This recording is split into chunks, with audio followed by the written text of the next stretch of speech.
Hello, welcome back to my channel. ಎಲ್ಲರೂ ಹೇಗಿದ್ದೀರಾ? ಎಲ್ಲರೂ ಚೆನ್ನಾಗಿದ್ದೀರಾ ಅಂತ ಅಂದ್ಕೊಂಡಿದ್ದೀನಿ. ಇವತ್ತಿನ ವ್ಲಾಗ್ ಸಂಜೆಯದೇ ಆಗಿರುತ್ತೆ.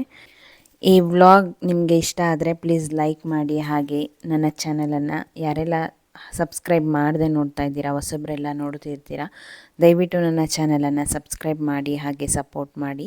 ತುಂಬ ಜನ ವಿಡಿಯೋ ನೋಡ್ತೀರಾ, ಲೈಕ್ ಸಹ ಮಾಡಲ್ಲ.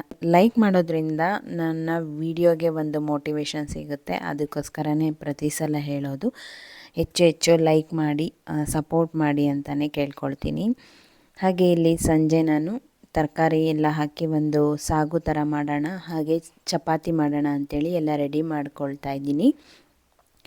ಸಾಗುಗೆ ಇಲ್ಲಿ ನಾನು ಕ್ಯಾರೆಟು, ಆಲೂಗಡ್ಡೆ, ಬೀನ್ಸು ಮತ್ತು ತೊಗರಿಕಾಳು ಇಷ್ಟನ್ನು ಹಾಕಿ ಮಾಡ್ತಾಯಿದ್ದೀನಿ. ಹಾಗೆ ಮಸಾಲೆಗೂ ಅಷ್ಟೇ ಈರುಳ್ಳಿ, ಟೊಮೆಟೊ, ಪುದೀನ, ಕೊತ್ತಂಬರಿ ಸೊಪ್ಪು, ಬೆಳ್ಳುಳ್ಳಿ ಎಲ್ಲ ತೊಗೊಂಡಿದ್ದೀನಿ. ಹಾಗೆ ಚಪಾತಿಗೂ ಒಂದು ಸೈಡು ಕಲಸಿ ಇಟ್ಟಿದ್ದೀನಿ. ಯಾಕಂದರೆ 1 ಅವರ್ ಚಪಾತಿ ನೆಂದರೆ ತುಂಬ ಚೆನ್ನಾಗಿ ಬರುತ್ತೆ. ಅದಕ್ಕೋಸ್ಕರ ಬೇಗ ಈ ಅಡುಗೆ ಎಲ್ಲ ಸ್ಟಾರ್ಟ್ ಮಾಡೋಕ್ಕೂ ಮುಂಚೆನೇ ಚಪಾತಿ ಹಿಟ್ಟನ್ನು ಕಲಸಿ ಇಟ್ಬಿಡ್ತೀನಿ. ಹಾಗೆ ಅದು ಚೆನ್ನಾಗಿ ನೆಂದಿರುತ್ತೆ. ಇಲ್ಲಿ ಸಾಗು ಮಾಡೋದಕ್ಕೆ ಒಂದು ಕುಕ್ಕರ್ಗೆ ಎಣ್ಣೆಯನ್ನು ಹಾಕಿಬಿಟ್ಟು ಅದಕ್ಕೆ ಪಲಾವ್ ಎಲೆ ಹಾಗೆ ಸೋಂಪನ್ನು ಹಾಕಿ ಒಂದು ಮೀಡಿಯಮ್ ಸೈಜ್ ಈರುಳ್ಳಿನ ಹಾಕಿ ಹಸಿರು ಮೆಣಸಿನ್ಕಾಯಿನ ಕಟ್ ಮಾಡಿ ಅದರೊಳಗಡೆ ಹಾಕ್ತಾಯಿದ್ದೀನಿ. ತುಂಬ ರುಚಿ ಇರುತ್ತೆ ಈ ರೀತಿ ಮಾಡೋದ್ರಿಂದ. ಚೆನ್ನಾಗಿ ಫ್ರೈ ಆದಮೇಲೆ ಒಂದು ಮೀಡಿಯಮ್ ಸೈಜ್ ಟೊಮೆಟೊನ ಕಟ್ ಮಾಡಿ ಇದರೊಳಗಡೆ ಹಾಕಬೇಕು.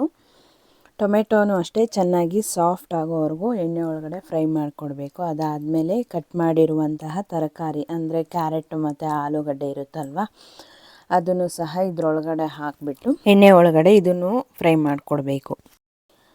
ಅದಾದಮೇಲೆ ಬೀನ್ಸು ಮತ್ತು ತೊಗರಿ ಕಾಳನ್ನು ಇದರೊಳಗಡೆ ಹಾಕಬೇಕು. ಬೀನ್ಸನ್ನು ನಾವು ಯಾವತ್ತೇ ಆಗಲಿ, ಸಾಗು ಆಗಲಿ, ಪಲ್ಯ ಆಗಲಿ ಮಾಡಬೇಕು ಅಂತಂದರೆ ಸಣ್ಣದಾಗಿ ಹೆಚ್ಚಬೇಕು.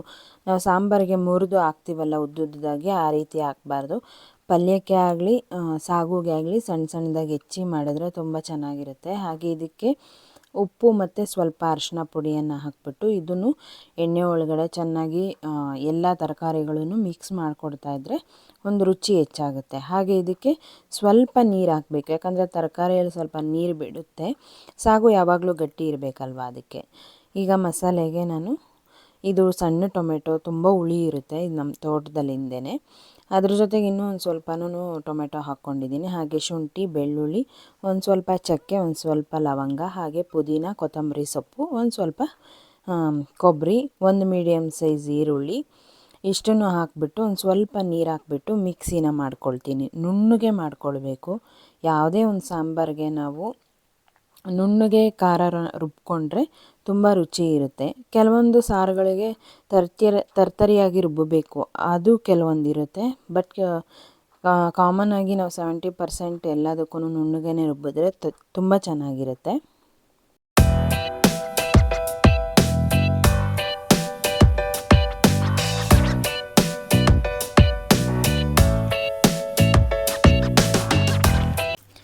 ಹಾಗೆ ಮಸಾಲೆ ಎಲ್ಲ ರೆಡಿ ಮಾಡಿಕೊಂಡು ತರಕಾರಿನೂ ಬೆಂದಿತ್ತು. ನಮ್ಮತ್ತೆ ಚಪಾತಿಯನ್ನು ಹೊಸ್ದು ಕೊಡ್ತಾಯಿದ್ರು. ನನಗೆ ಚಪಾತಿ ಮಾಡೋವಾಗ ನಮ್ಮತ್ತೆ ಇಲ್ಲ ಅಂದರೆ ಒಂದು ಸ್ವಲ್ಪ ಕೆಲಸ ಜಾಸ್ತಿನೇ ಅಂತಲೇ ಹೇಳ್ಬೋದು. ಅವರು ಚಪಾತಿ ಹೊಸ್ಕೊಟ್ಬಿಡ್ತಾರೆ. ಹಾಲಲ್ಲಿ ಕುತ್ಕೊಂಡು ಟಿ ವಿ ನೋಡಿಕೊಂಡು ಅವರು ಎಷ್ಟು ಬೇಕಾದರೂ ಚಪಾತಿಯನ್ನು ಎಷ್ಟು ಚೆನ್ನಾಗಿ ಹೊಸಿತಾರೆ ಅಂತಂದರೆ ಫುಲ್ಲು ರೌಂಡಾಗಿರುತ್ತೆ. ಕೆಲವೊಂದು ಸತಿ ನಾನು ಮಿಸ್ಟೇಕ್ ಮಾಡಿಬಿಡ್ತೀನಿ. ಬಟ್ ಮುಂಚೆ ನಾನು ಚಪಾತಿ ಯಾವ ರೀತಿ ಮಾಡ್ತಿದ್ದೆ ಅಂದರೆ ಅಮ್ಮಿ ಬಾಗಳೇ ಇರುತ್ತಲ್ಲ, ಸೇಮ್ ಅದೇ ಥರನೇ. ನಿಜ ನಮ್ಮ ಅತ್ತೆಯಿಂದನೇ ನಾನು ಚಪಾತಿ ಅಷ್ಟು ನೀಟಾಗಿ ಹೊಸಿಯೋದು ನಾನು ಕಲ್ತಿರೋದು.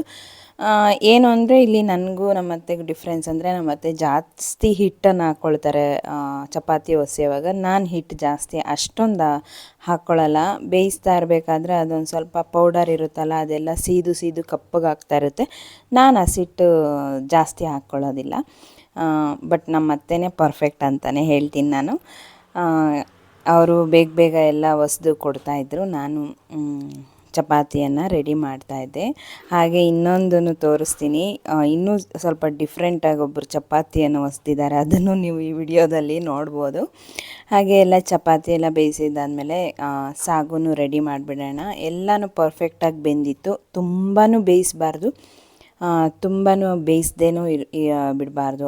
ಸಾಗುಗೆ ಬಾಯಿಗೆ ಸಿಗಬೇಕು ತರಕಾರಿ, ಆವಾಗ ತುಂಬ ಚೆನ್ನಾಗಿರುತ್ತೆ.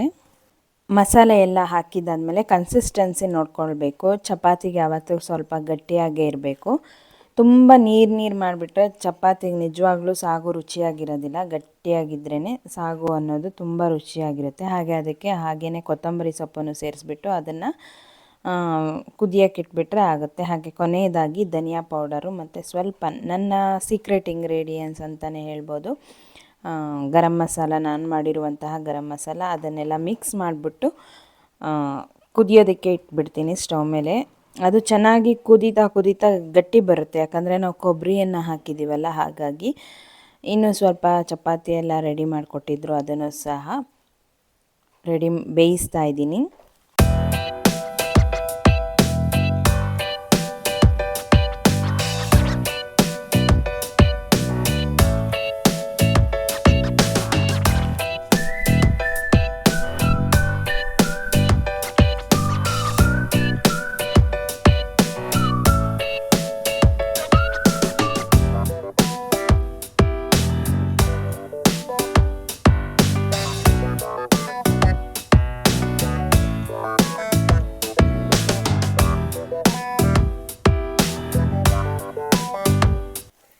ಹೀಗೆ ಚಪಾತಿ ಎಲ್ಲ ಬೇಯಿಸಿದ್ದಾದಮೇಲೆ ಒಬ್ಬರು ಡಿಫ್ರೆಂಟಾಗಿ ನಮ್ಮ ಮನೇಲಿ ಚಪಾತಿ ರೆಡಿ ಮಾಡ್ತಾರೆ. ಅವ್ರು ಯಾರು ಅಂದರೆ ನಮ್ಮ ಮನೆಯಲ್ಲಿ ಇದ್ದಾರಲ್ಲ, ಚಾರ್ವಿಕಾ ಅಂತ, ಅವರೇ ನೋಡಿ ಎಷ್ಟು ಚೆನ್ನಾಗಿ ಪುಟ್ಟದಾಗಿ ಚಪಾತಿಯನ್ನು ಮಾಡಿದ್ದಾರೆ. ಎಷ್ಟು ಬೈದ್ರೂ ಅಷ್ಟೇ ಅವಳು, ನಾವು ಚಪಾತಿ ಮಾಡೋವಾಗ ಅವಳು ಸ್ವಲ್ಪ ಹಿಟ್ಟು ಕೊಟ್ಬಿಟ್ಟು ಒಂದು ಸ್ವಲ್ಪ ಲಟ್ಟಣಿಗೆ ಎಲ್ಲ ಕೊಟ್ಬಿಡ್ಬೇಕು ಅವಳಿಗೆ. ನೋಡಿ, ಅವಳಿಗೆ ಸಪ್ರೇಟಾಗಿ ಅವಳೇ ಚಪಾತಿ ಮಾಡ್ಕೊಂಡಿದ್ದಾಳೆ, ಅದನ್ನು ಅವಳಿಗೆ ಸಪ್ರೇಟಾಗಿ ಊಟಕ್ಕೆ ಇಟ್ಕೊಡ್ಬೇಕಂತೆ. ಅದನ್ನು ಬೇಯಿಸಿ ಅದಕ್ಕೆ ಎಣ್ಣೆ ಹಾಕ್ಬಿಟ್ಟು ಯಾವಾಗಲೂ ಸೇಮ್ ಇದೇ ಥರನೇ ಅವಳದು ಕಿತಾಪತಿ ಏನಾದರೂ ಮಾಡ್ತಾ ಇರ್ತಾಳೆ. ಹೇಗಿದ್ದಾವೆ ಅಂಥೇಳಿ ಕಾಮೆಂಟ್ ಸೆಕ್ಷನಲ್ಲಿ ತಿಳಿಸಿ. ನಮ್ಮ ಅತ್ತೆ ಮಾಡಿರೋ ಚಪಾತಿ ಚೆನ್ನಾಗಿದೆಯಾ, ಚಾರ್ವಿ ಮಾಡಿರುವಂತಹ ಚಪಾತಿ ಚೆನ್ನಾಗಿದೆಯಾ ಅಂಥೇಳಿ ಕಾಮೆಂಟ್ ಸೆಕ್ಷನಲ್ಲಿ ತಿಳಿಸಿ. ಇಷ್ಟು ಚಪಾತಿ ಮಾಡಿದ್ದಾದಮೇಲೆ ಅವಳು ಅದರಲ್ಲೊಂದು 4-5 ತಿಂದಳು ಅಷ್ಟೇ, ಇನ್ನೆಲ್ಲ ಹಾಗೆ ಇಟ್ಬಿಟ್ಲು. ನಂಗೆ ಬೇಡ, ಸಾಕಾಯಿತು ಅಂತ ಹೇಳ್ಬಿಟ್ಟು. ನೋಡಿ, ಅವರೇ ಅಡುಗೆ ಮಾಡಿಕೊಂಡ್ರೆ ಹೊಟ್ಟೆ ತುಂಬ್ದಂಗೆ ಆಗುತ್ತೆ ಅಂತ ಹೇಳ್ತಾರಲ್ವ, ಅದಕ್ಕೆ ಚಾರ್ವಿನೇ ಎಕ್ಸಾಂಪಲ್ಲು. ಇದಾಗಿತ್ತು ಇವತ್ತಿನ ಈವ್ನಿಂಗ್ ವ್ಲಾಗ್ ಅಂತಲೇ ಹೇಳ್ಬೋದು. ಹೇಗೆ ಅನ್ನಿಸ್ತು ಅಂತೇಳಿ ಕಾಮೆಂಟ್ ಸೆಕ್ಷನಲ್ಲಿ ತಿಳಿಸಿ. ಹಾಗೆ ಸಾಗುನ ಮರಿದೆ ಟ್ರೈ ಮಾಡಿ, ತುಂಬ ಚೆನ್ನಾಗಿತ್ತು ಟೇಸ್ಟು. ಹಾಗೆ ನಮ್ಮ ಮನೆಯವ್ರಿಗೆ ಎಗ್ ಪಲ್ಯನೂ ಮಾಡಿದೆ, ಅದನ್ನೇನು ನಾನು ವಿಡಿಯೋ ಮಾಡಿರಲಿಲ್ಲ. ಲಾಸ್ಟಲ್ಲಿ ಮೊಟ್ಟೆ ತೊಗೊಂಬಂದು ಪಲ್ಯ ಮಾಡಿಕೊಡು ಅಂದರು, ಹಾಗಾಗಿ ಪಲ್ಯ ಮಾಡಿಕೊಟ್ಟೆ. ಈ ವಿಡಿಯೋ ನೋಡಿದ್ದಕ್ಕೆ ಥ್ಯಾಂಕ್ ಯು ಸೋ ಮಚ್. ನಿಮ್ಮ ಪ್ರೀತಿ ಮತ್ತು ಪ್ರೋತ್ಸಾಹ ಹೀಗೆ ಇರಲಿ.